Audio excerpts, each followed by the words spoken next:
Bueno, empezamos, si os parece.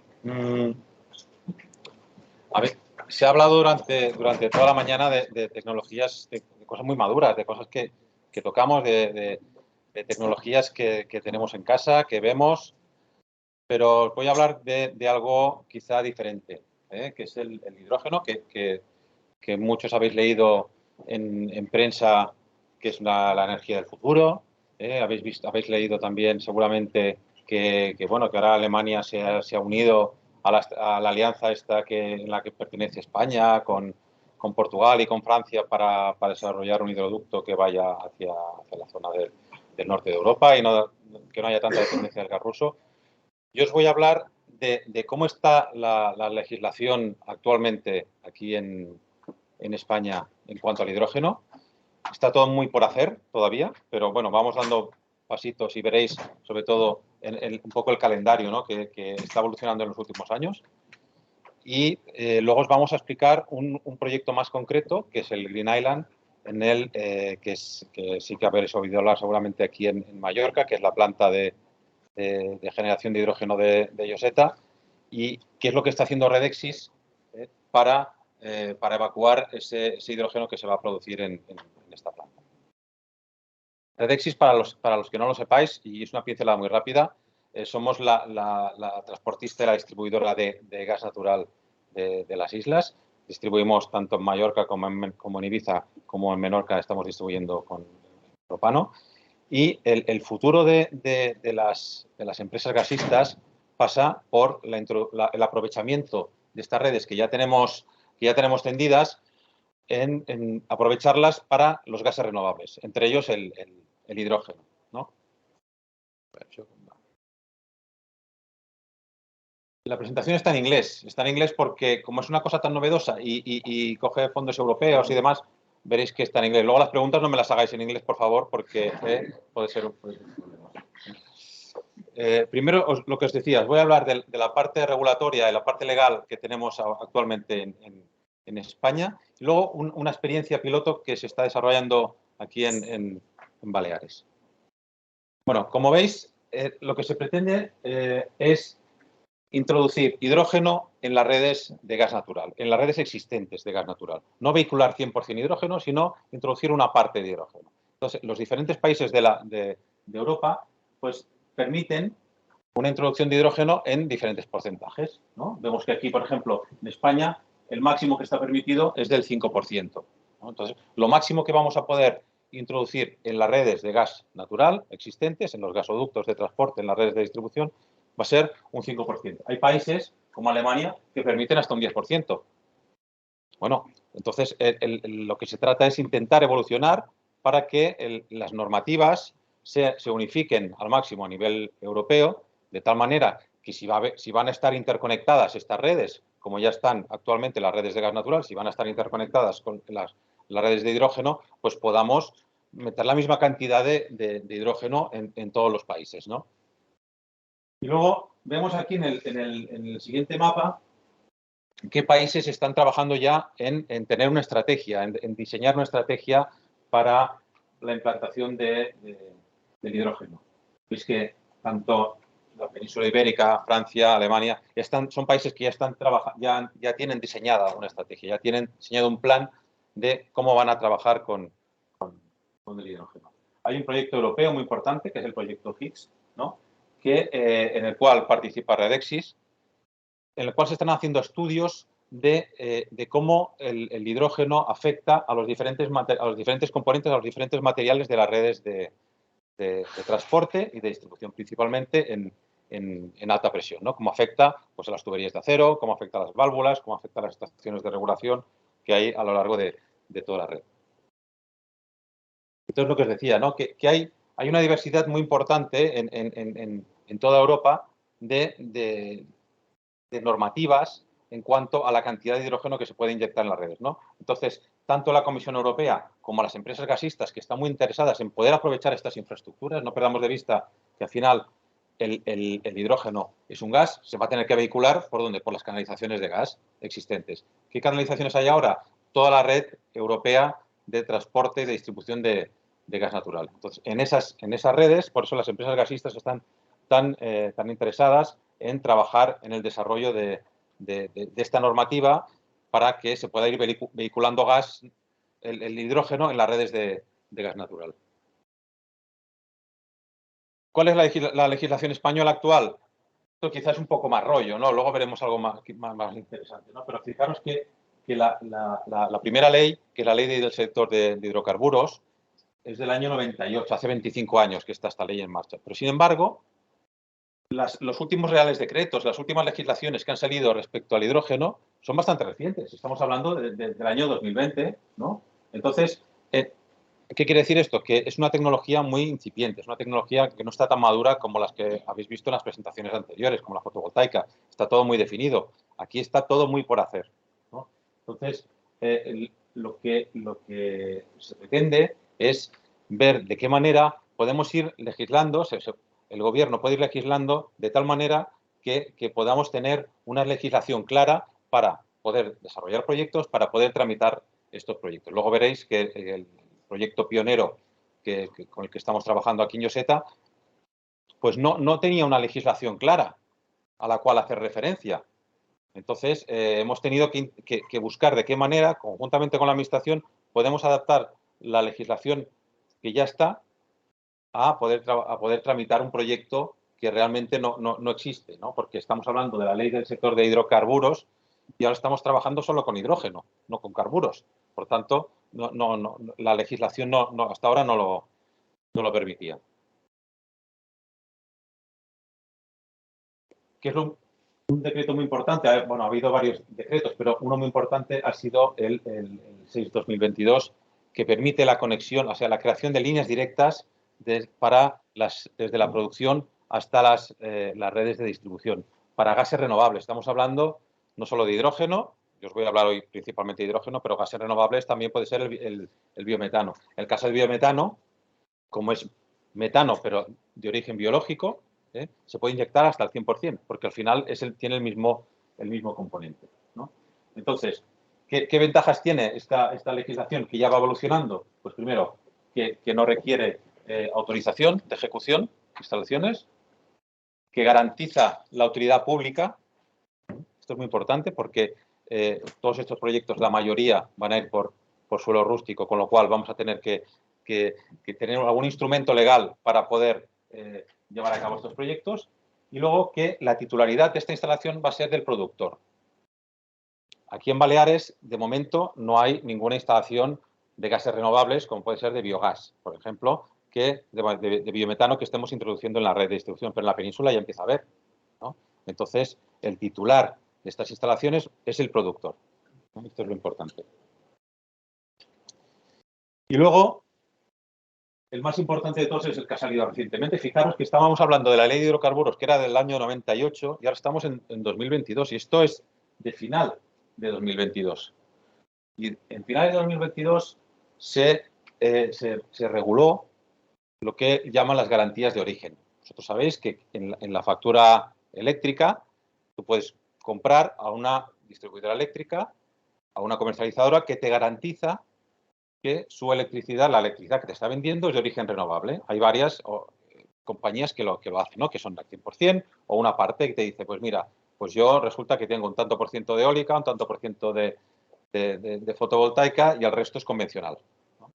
El nuevo sistema de gases para los gases renovables lo que nos va a permitir es hacer un símil con el mercado eléctrico para que en la factura de gas podamos tener certificado de que la energía que estamos consumiendo es de origen renovable. Evidentemente, los que estamos aquí en Baleares, de origen renovable, seguramente todos tenemos más energía de la que se produce en las islas de origen renovable. Hemos visto que había un porcentaje muy bajo, pero tenemos un sistema de certificados de origen. Este sistema de certificados de origen, al final, lo que hace es un balance de energía con la energía que se está produciendo en otros sitios, ¿no? Por ejemplo, en la península, ¿no? En el continente. Y os voy a explicar ya quizá lo que es más interesante, ¿no? de la presentación del hidrógeno. ¿Qué ejemplos reales hay? Bueno, ¿y qué estáis haciendo con el hidrógeno? Bueno, el Green Island Project es un proyecto en el que participan Bueno, como veis aquí, hay 30 participantes de más de 11 países. Hay muchas empresas que están participando. Principalmente Enagás y Acciona son los tractores de este proyecto con otra serie de empresas. Redexis, nuestra empresa, lo que se encarga es de llevar al usuario final la energía que se va a producir en la planta de Lloseta. Es un proyecto, se llama un ecosistema precisamente por eso, ¿no? Porque hay desde la parte de producción, la distribución y el uso final del hidrógeno. Y es un proyecto pionero y es la primera vez que se desarrolla un proyecto de este tipo en el sur de Europa. Entonces va a ser la primera, estamos construyendo un hidroducto para hacer la primera inyección de hidrógeno en la red de gas natural. Hasta ahora se ha producido hidrógeno, pero para, digamos, autoconsumo, ¿no? Hay empresas que tenían hidrógeno de origen no renovable y ahora lo están produciendo con origen renovable, pero para consumo propio. Esta vez lo vamos a introducir en las redes de distribución. ¿Y en qué consiste este proyecto? Pues consiste en una planta de electrólisis, que es la que está ahí la que está ubicada en Lloseta. ¿Cómo se genera este hidrógeno? Pues se genera, ¿y por qué le llamamos hidrógeno verde? Pues porque no se genera con electricidad, se genera con electricidad renovable. Y la electricidad renovable proviene de 2 parques fotovoltaicos. Ahora veremos un pequeño esquema. Luego tenemos usos finales de esta energía, de este hidrógeno, que son pilas de combustible que se van a utilizar en autobuses que ya ha adquirido la MT de Palma, ha adquirido una serie de autobuses que van a funcionar con hidrógeno, van a tener ellos una estación de carga de hidrógeno. Va a haber también una serie de vehículos para uso de alquiler, vehículos de alquiler. Sabéis que aquí en Mallorca, precisamente la flota de alquiler es muy importante, es muy relevante, pues va a haber una serie de vehículos piloto, porque van a ser, en el fondo son piloto de alquiler que van a funcionar con hidrógeno. El puerto de Palma también va a tener una pila de combustible, ya están preparando las licitaciones para todo ello. Y luego hay una serie hay 2 usos más, digamos, más particulares, que son en un edificio municipal en Lloseta y una cadena hotelera que ya está interesada en instalar una pila de combustible en uno de sus hoteles. Todos estos proyectos, evidentemente, como es tan novedoso, no se podrían llevar a cabo si no tuvieras un soporte, si no tuvieras una financiación externa, ¿no? Entonces, y esta financiación externa viene de Europa, de la Comisión Europea. Bueno, aquí tenéis un poquito el esquema que os comentaba antes, ¿no? ¿Por qué se llama hidrógeno verde? Se llama hidrógeno verde porque lo producimos a través de electricidad renovable. Hay 2 plantas fotovoltaicas, una en el entorno de la propia factoría donde estaba antes Cemex, en Lloseta, que se produce, que está conectada directamente a la planta de producción, y hay otra que está en Petra, que lo único que hace es conectarse a la red de distribución y vía certificados de origen sí que nos permite decir que esa electricidad que se está produciendo en Petra va hasta Lloseta. ¿Qué proyectos hay? Pues hay, por un lado, lo que os comentaba, un edificio municipal en Lloseta, Puerto de Palma, un hotel que ya está interesado, y luego tenemos la MT y una serie de vehículos de flota para empresas de alquiler. ¿Qué está trabajando Redexis también? En la inyección en la red de distribución.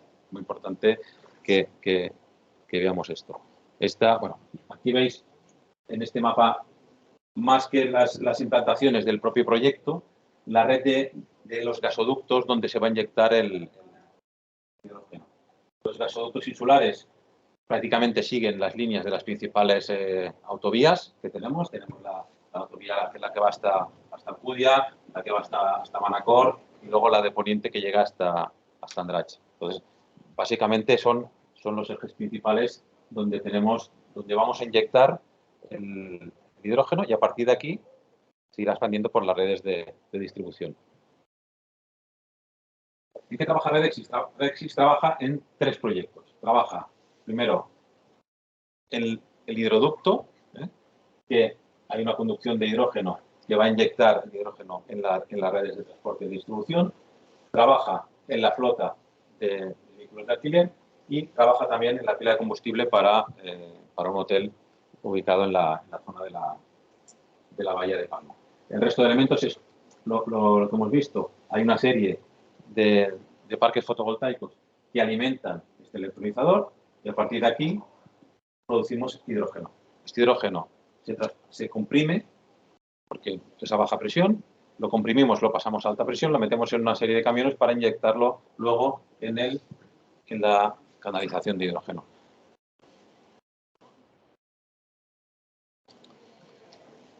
Lo que os comentaba, ¿qué hacemos nosotros? Pues esto.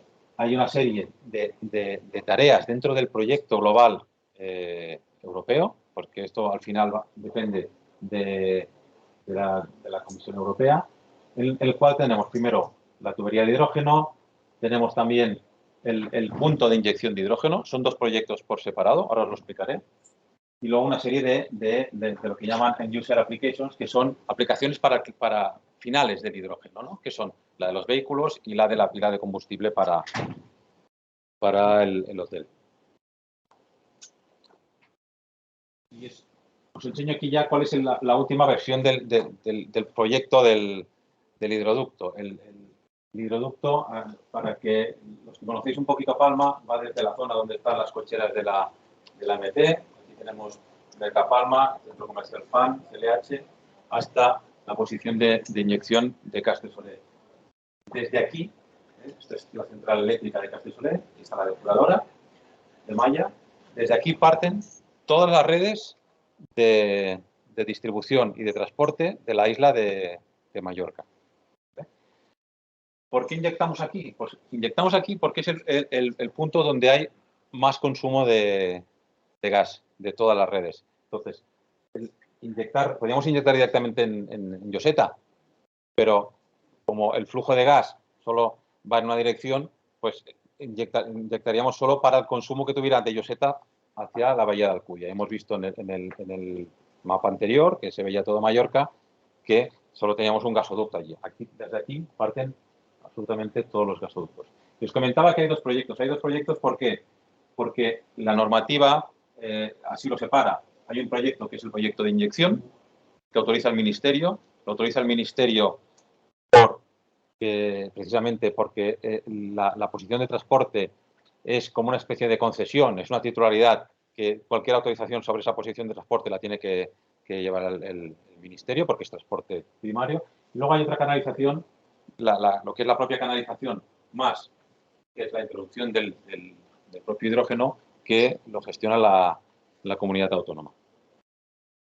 Aquí está, bueno, un par de consideraciones sobre lo que os he comentado ahora en cuanto a de quién es competencia cada cosa. Como veis, es muy complicado tramitar cualquier tipo de proyectos de este tipo y más cuando no hay una normativa muy clara al respecto. Hemos visto proyectos anteriores de parques fotovoltaicos y nos han explicado pues un poco la tramitación, los organismos a los que hay que pedir permisos, cuáles participan, cuáles no.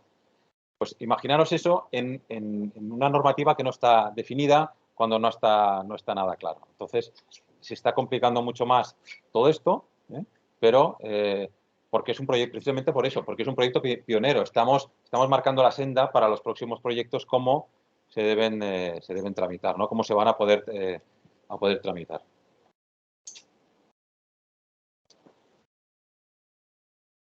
Temas importantes del hidroducto, sobre todo la administración autonómica, que es la que realmente nos está facilitando el que podamos construir esta canalización.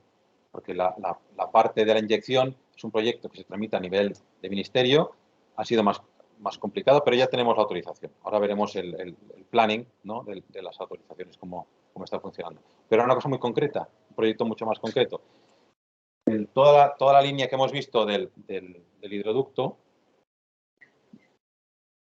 pues tiene una serie de afecciones. Tiene afecciones, pues, que si carreteras, que si un torrente.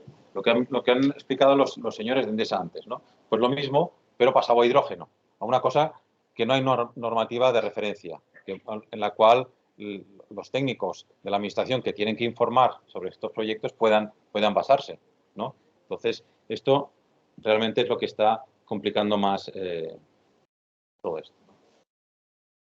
Y luego, bueno, está la utilidad pública. cualquier proyecto de esta envergadura requiere de una utilidad pública, ¿no?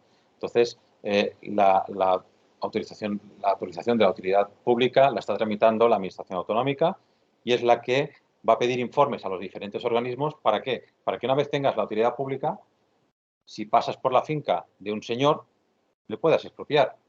Realmente no vamos a expropiar, le estamos creando una servidumbre de paso. El señor va a poder seguir haciendo lo mismo. Si pasamos por debajo de un camino, aunque sea privado, va a poder seguir circulando, va a poder seguir sembrando. Lo que pasa que necesitamos que este señor pues, nos deje pasar por su finca. ¿Cómo nos deja pasar?